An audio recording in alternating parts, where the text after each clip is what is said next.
الشرطة عمر حسن أحمد. waxaa garoonka kooxda mariiqa oo dhaca caasimadii hore ee Suudaan undurmaan lagu qabtay munaasabad ballaaran oo tababar lagu soo xiriyay dhalinyaro baratay leela Sariikiil oo muddo 2 sano iyo 3 bil tababar ugu socday dalkan Suudaan iyagoo bartay sharciga qaanuunka.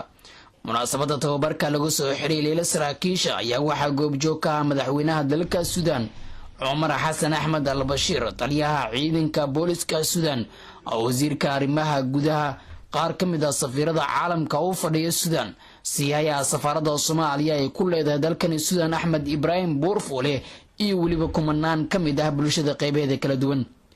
madaxweynaha Suudaan Umar Xasan Axmed al-Bashiir ayaa markii uu goobta soo gaaray salaan sharaf ka qaatay ciidamada.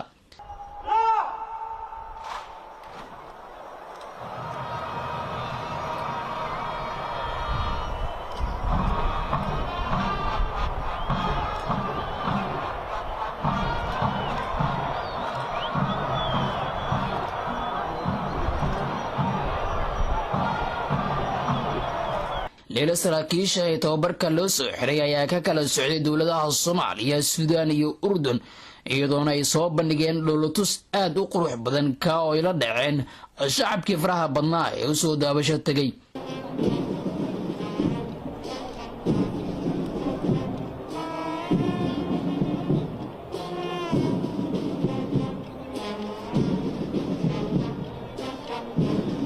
sidoo kale leela Sariikiisha ee tababarka u soo idlaaday ayaa goobta lagu dhaariyay iyagoona ku dhaartay inay si daacad ah u adeegi doonaan shacabkooda.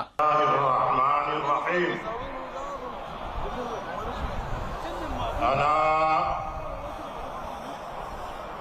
أقسم بالله العظيم أن أنذر حياتي لله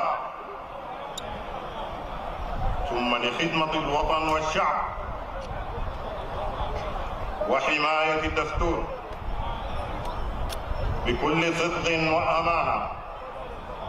عمر حسن أحمد oo ka socday Jamhuuriyadda Soomaaliya isla markaana qayb ka ah saraakiisha tababarka loo soo xiray ayaa galay kaalinta koowaad muddadii uu socday tababarkaasi, iyadoo madaxweynaha Jamhuuriyadda Suudaan Umar Xasan Axmed al-Bashiir uu gudoonsiyay bilad sharaf guuleystaha kaalinta koowaad galay ee Umar Xasan Axmed.